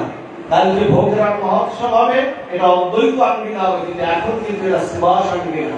চৈতন্য মহাপ্রভু যেটা চেয়েছিলেন, বলেছিলেন সমবিশ্র কলিযুগের আহিতম যোগ্য, যে জনা কৃষ্ণ ভজে তার মহাভাগ্য। অতএব তুমি গৃহে কৃষ্ণ ভজ গিয়া, প্ল্যাটফর্মে কৃষ্ণ ভজার কথা চৈতন্য মহাপ্রভু কিন্তু বলছেন এখান থেকে সেবা সাঙ্গিনার থেকে তুমি দীক্ষিত হয়ে যাও, গিয়ে তুমি সেই গৃহে কৃষ্ণ ভজ গিয়া কুটিনাটি পরিহারি একান্ত হইয়া সাধ্য সাধন তত্ত্ব যা কিছু সম্বল হরিনাম সংকীর্তনে মেশর সকল। ওমা সেই নাম, সেই যুগধর্ম প্রত্যেকটি জায়গায় আপনারা প্রবর্তন করুন। কি মাতৃশ্রাদ্ধ, কি পিতৃশ্রাদ্ধ, কি কোন অন্নপ্রাশন, কি কোন জন্মদিন, কি কোন বিবাহ, প্রত্যেকটি জায়গায় এই যুগধর্মকে প্রবর্তিত করুন। নাম কিন্তু যুগের ধর্ম না, নাম কলিযুগের যুগধর্ম। এই যুগধর্মকে প্রবর্তিত না করতে পারে, হোক কালী পূজা, শেষে একটু নাম করতে হবে। হোক সরস্বতী পূজা, নাম ছাড়া শুদ্ধ হওয়ার কোনো উপায় নাই। দেখবেন ব্রাহ্মণ ঠাকুর যখন আপনার বাড়িতে সরস্বতী পূজা করতে আসে, এসে কি বলে মা? এসেই বলে হাতে জল দিয়ে বলে শ্রীকৃষ্ণ শ্রীকৃষ্ণ শ্রীকৃষ্ণ বলে না। পূজা করতে আসলে সরস্বতী পূজা, এখানে শ্রীকৃষ্ণর নাম কেন? আবার কি বলছেন? তদো কৃষ্ণ পরমং পরম সদাবশ্যন্তে সুরায়া দিবীব চক্ষুরাদুতম, ওখানেও বিষ্ণুর নাম। আবার বলছেন অপবিত্র পবিত্রং সর্ব অবস্থান গত বিবাহ যৎ সরেত পুণ্ডরিকাসন স্বরাজ্য অভ্যন্তরং শুচি নমশুচি নমশুচি নমশুচি। আবার শেষে বলছেন মাধব মাধব যাচ্ছি মাধব সরন্তে সাধব সর্বে কার্যেষু নম মাধব জয় মাধব শ্রী মাধব। এখানেও মাধবের নাম। আপনি যাবেন কোথায়? কলিযুগে ভগবানের নাম ছাড়া। এজন্য প্রতিটা জায়গায় আবার চৈতন্য মহাপ্রভু আসবার কথা না, কিন্তু সেই চৈতন্য মহাপ্রভু অবতারী হয়ে যুগধর্ম প্রবর্তন করতে, জগৎকে প্রেম দিয়ে উদ্ধার করতে আমার চৈতন্য মহাপ্রভু নদিয়া নবদ্বীপের আকাশে উদিত হয়েছিলেন। সেদিন শুধু নদিয়া নবদ্বীপের আকাশে আমার চৈতন্য মহাপ্রভু উদিত হননি, প্রত্যেকটি সারা ভারতবর্ষের সমস্ত পৃথিবীতে সনাতন ধর্ম অবলম্বী জীবের হৃদয়ের ভাগ্য আকাশে আমার চৈতন্য মহাপ্রভু উদিত হয়েছিলেন। তিনি বলেছিলেন আগে আমি সকলকে নাম বলাবো, তারপরে আমি মহাপ্রভু অবতীর্ণ হব। বলছে বুঝলাম না তো, তুমি সকলকে নাম বলাবে? বলছেন জগৎকে আমি নাম বলাবো, তারপরে আমি মহাপ্রভু উদিত হব। কি বললেন জানেন? তখনকার মায়েরা চন্দ্রগ্রহণ সূর্যগ্রহণ না হলে কেউ শঙ্করধ্বনি উলুধ্বনি দিত না।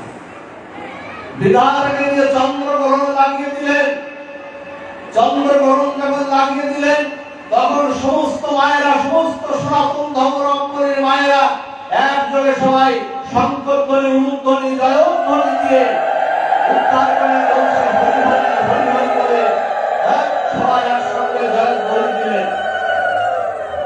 বলছেন আমি প্রত্যেককে নাম বলাবো, মহাপ্রভুকে যদি আমরা জিজ্ঞাসা করি, প্রভু প্রভু কই সনাতনীরা বললো, অন্যরা তো বললো না, অন্য জাতি তারা তো বললো না, ওরাও বললো। যখন মায়েরা যখন শঙ্করধ্বনি জয়ধ্বনি উলুধ্বনি দিল না, তখন সমস্ত যারা অন্য জাতি ছিল তারাও বললো, এই হিন্দুদের হলো কি, এই হিন্দুদের হলো কি, সবাই হরি হরি, সবাই হরি হরি উচ্চারণ করছে, হিন্দুদের হলো কি? ওই চৈতন্য মহাপ্রভু বললেন, ওই দেখো পরিহাস্য সবে হলো, আমি সবাইকে বলালাম, কৃষ্ণ গালি দিতেও যদি করে কৃষ্ণের কেউ নাম উচ্চারণ, সেই নাম ভগবান বলছেন, আপনি কৃষ্ণকে গালিও যদি দিয়ে দেন, কারোর নাম ধরে যদি কারোর নাম যদি কৃষ্ণ থাকে, আপনি গালি দিলেও চৈতন্য চৈতামকে বলছেন সেই নাম হয়ে তার অন্তকালে আমি মুখ দিল। কারণ আড্ডার সালে পরিহাস্যে নামাবাসী যেভাবে আপনি নাম নেন, সেভাবে আপনার করুণা হবে, সেভাবে কৃপা হবে। সেই নাম যা রাধা প্রেম ব্রজ প্রেম মিশ্রিত, যা ব্রহ্মা পায়নি, যা শিব দুর্গা ইন্দ্র বাঞ্ছিত, সেই নাম চৈতন্য মহাপ্রভু জীবের দুয়ারে দুয়ারে সেই নাম ভিক্ষা করে বেড়ালেন। সেই নাম চৈতন্য মহাপ্রভু যা চেয়েছিলেন, ঘরে ঘরে গিয়েছিল, প্রত্যেক ঘরে ঘরে সন্ধ্যা হলে হরির নামের ধ্বনিতে, শঙ্করধ্বনি জয়ধ্বনি হরির নামের ধ্বনিতে, দশে মিলে পাশে মিলে নিজ দুয়ারে বসিয়া হরিনাম সংকীর্তন করো, হাতে তালি দিয়া। হয়েছে তো সেই নামটা যুবধর্ম প্রবর্তিত হয়েছিল। যদি না হয়, মহাপ্রভুর প্রেম আনাবল ব্যর্থ হয়ে গেল, কিন্তু ব্যর্থ তো হয় না, আমাদেরকে সফল করে দিতে হবে। এই নাম কারো অমঙ্গল বলে আনতে পারে না। এই নামের মহিমা আমরা জানি না।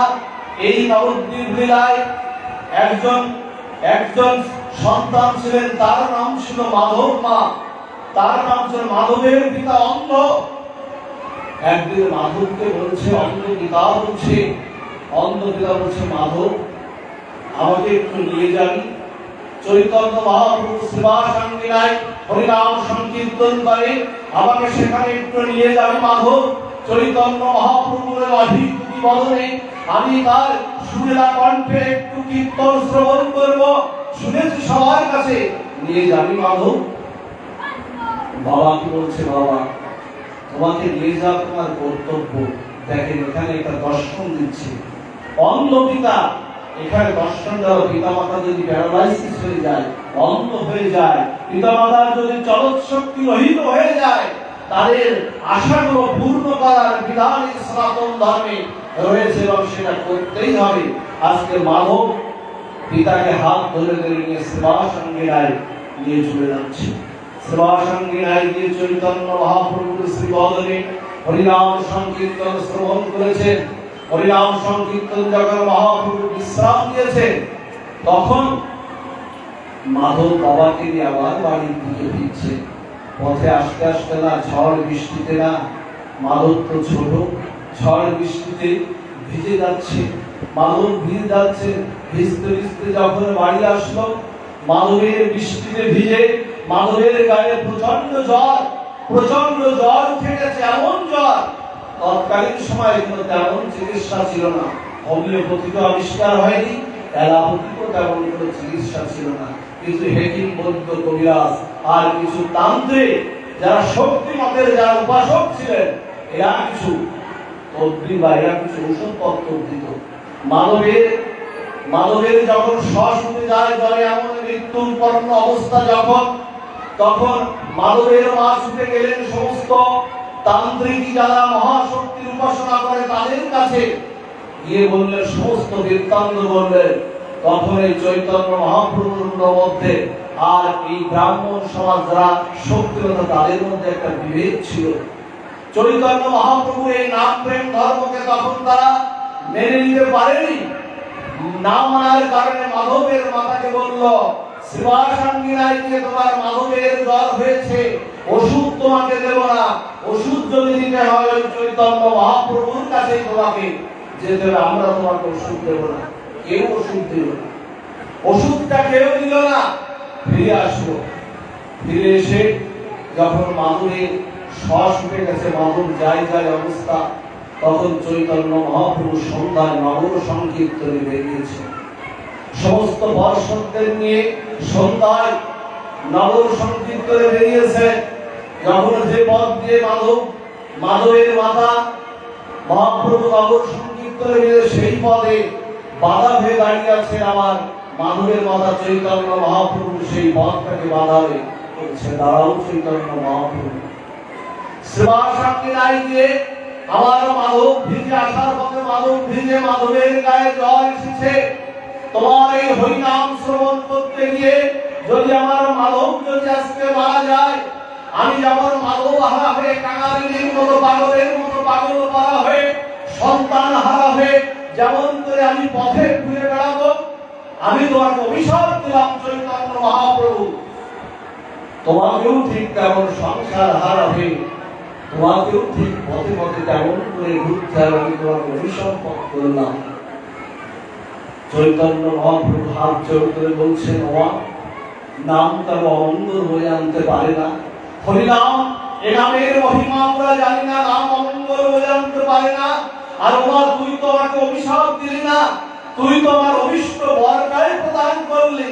আমি কবে থেকে ভাবছি সংসার ধর্ম পরিত্যাগ করে আমি যাই না যাইনি তাই বলে আমি কবে সংসার বাসনা থেকে মুক্ত হয়ে যাব। আমি সেই দিন তুই আমাকে অভিশাপ দিলি না, তুই আমাকে অভিষ্ট বরটাই দিলি। চৈতন্য মহাপ্রভু চললেন অভিশাপ দিয়ে। কিছুক্ষণ পরে এক মাতা গিয়ে বলছে, এই তো তোমার মাধবের জন্য ওষুধ এনেছি, এই তো ওষুধ নাও, এই তো ওষুধ। যখন আঁচল থেকে কিছুটা ধুলি যখন মাধবের জিহ্বার পারে দিলেন, তখন মাধব এমনিতেই সুস্থ হয়ে গেল। বলছে, কোথা থেকে ওষুধ আনলে? ওকে জিজ্ঞাসা করলে, কোথা থেকে ওষুধ আনলে? বলছে, যাকে তুমি একটু আগে অভিশাপ দিয়ে আসলে, সেই চৈতন্য মহাপ্রভু 16 ইঞ্চি চওড়া যে চরণ দুখানি দেখান্তে পড়েছিল, একটি চরণের তল থেকে আমি কিছু ধুলি নিয়ে এসেছি। এই নাও, হরিনাম কারো অমঙ্গল বয়ে আনতে পারে না। সুস্থ হয়ে গেল।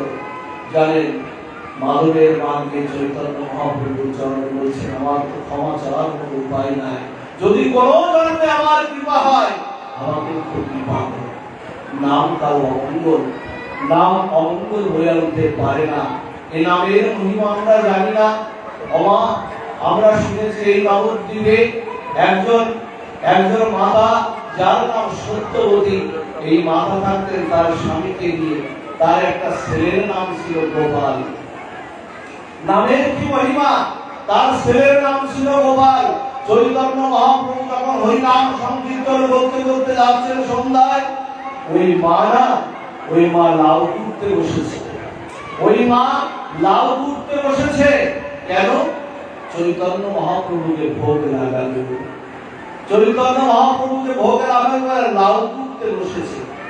যখন মহাপ্রভু কীর্তন সংকীর্তন আনন্দে চলেছে, ওই মায়ের স্বামীটি মহাপ্রভু সেই প্রেম ধর্মে প্রবর্তিত হয়ে চলেছেন।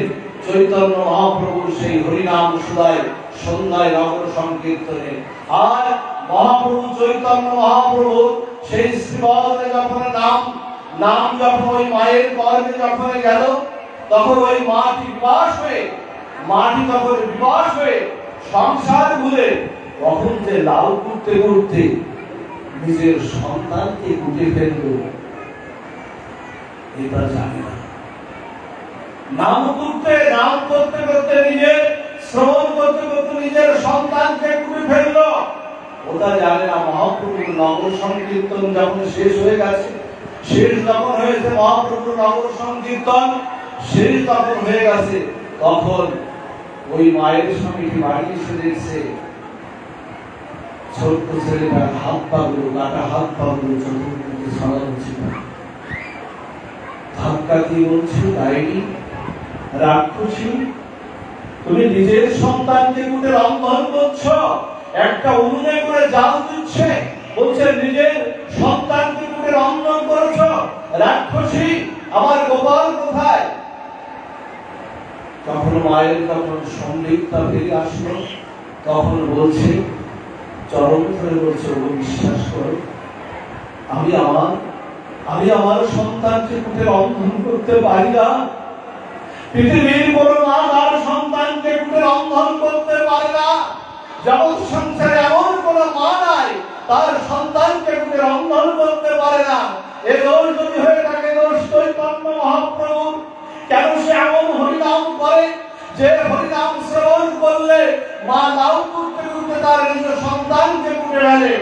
চলো আমরা মহাপ্রভুর কাছে বিচার চাইব, আমরা মহাপ্রভুর কাছে বিচার চাইব। কেন এই হরিনাম করে?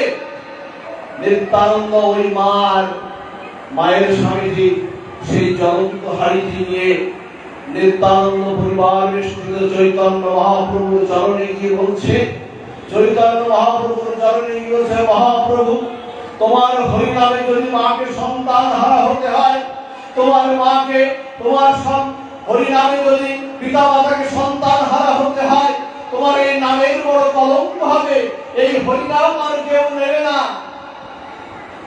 চৈতন্য মহাপ্রভু দুহাত জোর করে বলছে, ওমা, নাম কারো অমঙ্গল হতে পারে না, নাম কারো অমঙ্গল বয়ে আনতে পারে না। এ নামের মহিমা আমরা জানি না। শোনো, তুমি আমায় আশীর্বাদ করো, আমি যেন হরিনামে তোমার সংসার ভুলতে পারি। তুমি আমার আশীর্বাদ করো। নিত্যানন্দকে বললেন, হে নিত্যানন্দ, তুমি ওই হাড়িটি সংকীর্তনের বেদিতে স্থাপন করো, আর সবাই মিলে উচ্চ স্বরে হরিনাম করো। উচ্চ স্বরে হরিনাম করতে করতে শ্রীবাসাঙ্গিনায় উচ্চ স্বরে হরিনাম করতে করতে ওই হাড়ির মধ্যে থেকে বেরিয়ে আসলো অপূর্ব এক কণায়, যার নাম রাখলেন কৃপাচার্য। কৃপাচার্য হয়ে গেল সে নামের মহিমায়, নাম কৃপায় আসলো, এই জন্য কৃপাচার্য। এই হলো মা হরিনাম। সেই নাম আপনাদের ছড়ে পড়ুক, সেই নামের কৃপা আপনাদের সবার হৃদয়ে উদ্ভাসিত হোক। সেই নামটা সবাই মিলে একসাথে করুন মা। এই যুগে আপনাদের একটু বলে যায়, আজকে সনাতন ধর্মের আমাদের বড় বিপদ, চতুর্দিকে বড় বিপর্যয়। এই বিপর্যয় রোধ করতে হলে আমাদের একসাথে থাকা বড় প্রয়োজন। চারিদিকে আমাদের খুব বিপদ। আমাদের দেশকে আমরা কখনো ছাড়বো না। জননী জন্মভূমিষ্ঠ স্বর্গাদপি করিয়াছি, এই দেশকে আমরা কখনো ছাড়বো না, পালিয়ে যাব না। তাই আমরা কি করব? সঙ্গ শক্তি করৌ যুগে। চৈতন্য মহাপ্রভু বলছেন, এ যুগে যেমন দুবাহু তুলে হরিনাম করতে হবে, তেমন করে এই যুগে হাত ধরাধরি করে আমাদের বাঁচতে হবে। তা না হলে কিন্তু আমরা বাঁচতে পারবো না। আমাদের সনাতন ধর্ম অবলম্বনের একটি বড় দোষ আছে, নিজে নিজে ভালো থাকার চেষ্টা করে। বহুকেরই সমস্যা হয়েছে, তাহলে আবার কি, আমি তো ভালো আছি। বাবা, এটা অজ্ঞানতার পরিচয়। আজকে আমাকে যদি আঘাত আনতে পারে, কাল সিরিয়ালে আপনি পড়বেন, পরশুদিন আপনি পড়বেন, এই আঘাতটা আপনাদের আসবে। তাই ধর্ম রক্ষার্থে, সত্য রক্ষার্থে যা চৈতন্য মহাপ্রভু প্রবর্তিত করেছিলেন, সঙ্গ শক্তি করৌ যুগে। আপনাদের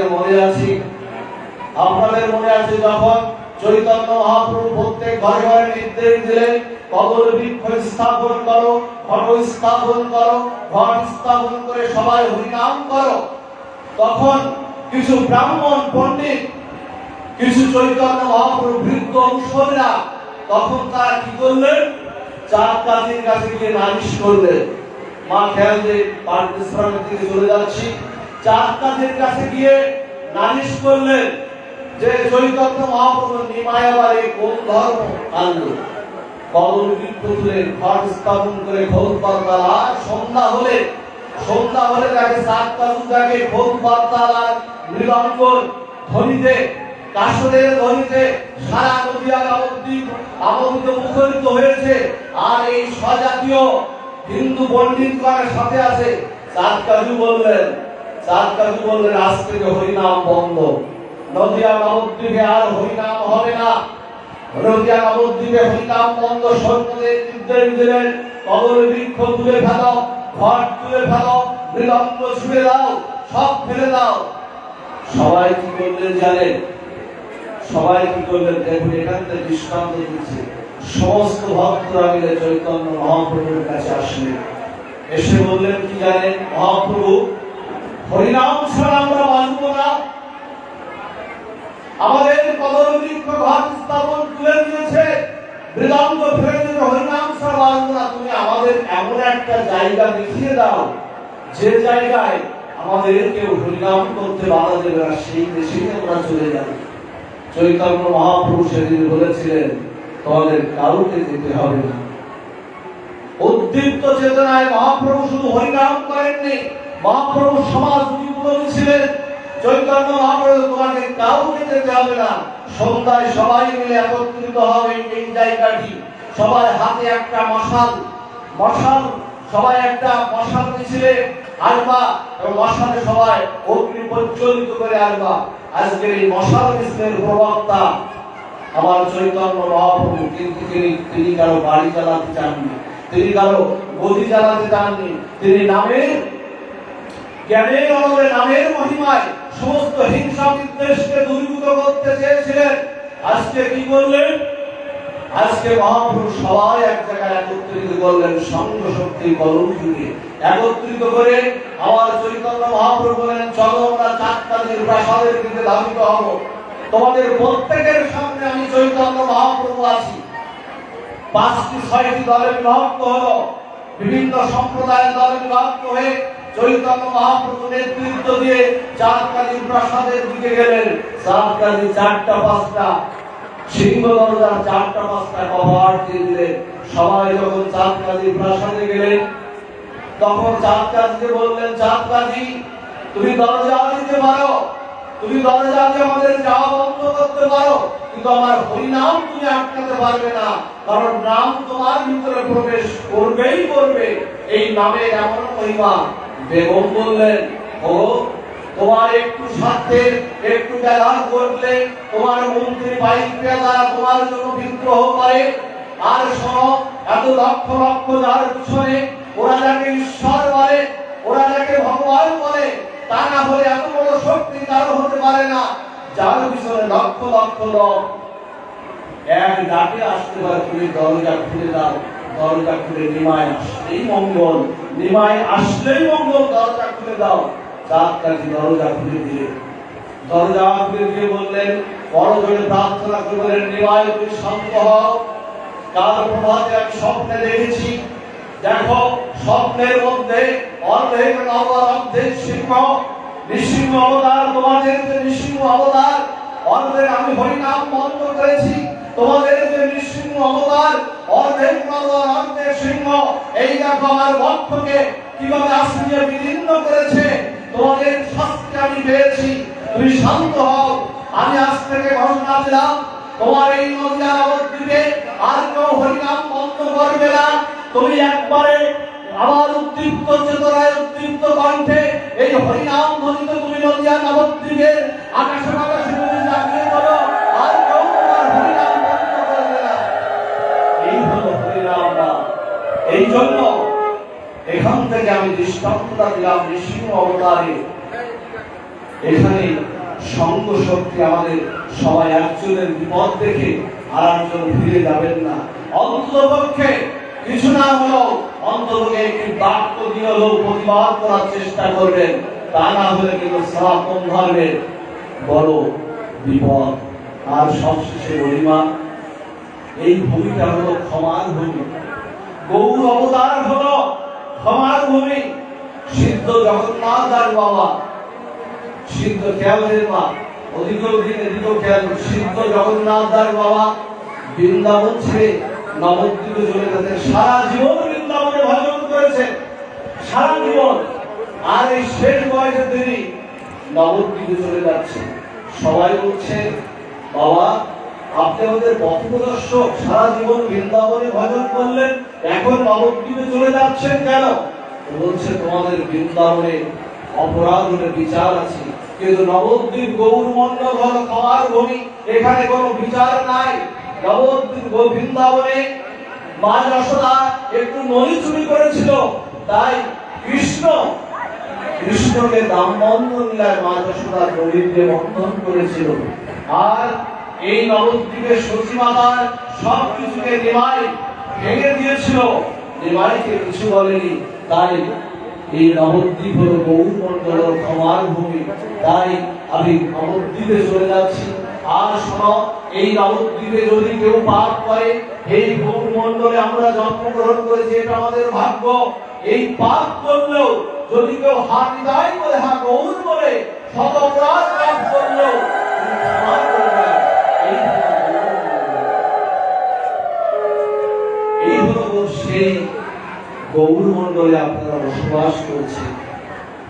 অবতারের সার গোড়ায় অবতার, কেন না ভজলি তারে, করিনি রে বাস গেল না পিয়াস, আপন কর্ম ফেরে, অবতারের সার গোড়ায় অবতার। এরপরে আর কোনো অবতার আসেনি মা। তাই আমার চৈতন্য মহাপ্রভুদের কৃপা নিয়ে আসছে। শুধু মানুষরা স্থাবর জঙ্গমাদি সবাইকে কৃপা করেছে। স্থাবর জঙ্গমাদি হরি বলে নিরবধি, গোড়াতে কি লীলা চমৎকার, নিতাই গৌরাঙ্গ নিতাই গৌরাঙ্গ নিতাই গৌরাঙ্গ গদাধর, জীবেরও লাগিয়া সন্ন্যাস করিয়া রাম করল গোরা অঙ্গীকার, আবার সন্ন্যাস করিয়া ওই নীলাচলে বসিয়া রাধামের করল গোরা প্রচার, নিতাই গৌরাঙ্গ নিতাই গৌরাঙ্গ নিতাই গৌরাঙ্গ গদাধর, ভজ গৌরাঙ্গ লহ গৌরাঙ্গ কহ গৌরাঙ্গে নাম রে, ওরে যে জনা গৌরাঙ্গ ধরে, সে হয় আমার প্রাণ রে, ভজ গৌরাঙ্গ লহ গৌরাঙ্গ কহ গৌরাঙ্গে নাম রে, উনি গৌরাঙ্গ বলিয়া দুবাহু তুলিয়া নাচিয়া নাচিয়া বেড়ালে, গৌরাঙ্গ জপিলে গৌরাঙ্গ ভজিলে দুঃখের হয় অবসান রে, ভজ গৌরাঙ্গ লহ গৌরাঙ্গ কহ গৌরাঙ্গে নাম রে, যে জনা গৌরাঙ্গ ধরে, সে হয় আমার প্রাণ রে, ভজ গৌরাঙ্গ লহ গৌরাঙ্গ কহ গৌরাঙ্গে নাম রে। প্রভাতে উঠে সকালবেলা উঠে বিছানায় বসে যদি গৌর হরির এই নামটা যদি প্রভাত শুনে একটু কীর্তন করা যায়, সারাদিনটা ভালো যায়, হৃদয় বড় প্রসন্ন হয়ে যায়। আমার গৌর হরি বড় কৃপা বর্ষিত হয় জীবের উপরে, শত পাপ করুক আর শত অন্যায় করুক, গৌরাঙ্গ সুন্দরের কীর্তন করার সাথে সাথে গৌরাঙ্গ মহাপ্রভু সমস্ত পাপ দূরীভূত করে এই জীবের পরিহত জীবের মস্তকে তিনি শান্তি বর্ষণ করে তাদের কৃপা করে করুণা করে দেয়। এই হলো মহাপ্রভু। কৃপা হোক আপনাদের, করুণা হোক। আজকের যে শুভ গন্ধা দিবস, কালকের ভোগ মহোৎসবের সুমঙ্গল কামনা করি, আপনাদের সবার সুমঙ্গল কামনা করি। আমার জন্য কৃপা করবেন, যে যেখানে বসে আছে আপনাদের ওখান থেকে আপনাদের চরণের ধুলিটা আমার মস্তকে একটু উড়িয়ে দেন, তাতেও যেন জন্ম জন্মান্তরে যেন কৃপা হয়, করুণা হয়, যেন আপনাদের চরণ দর্শন করতে পারি, এই প্রার্থনা জানিয়ে আপনাদের সবার সুমঙ্গল কামনা করি। আজকের ভাগবতী পাঠ বিশ্রাম এখানে। জয় শ্রী প্রেমানন্দে।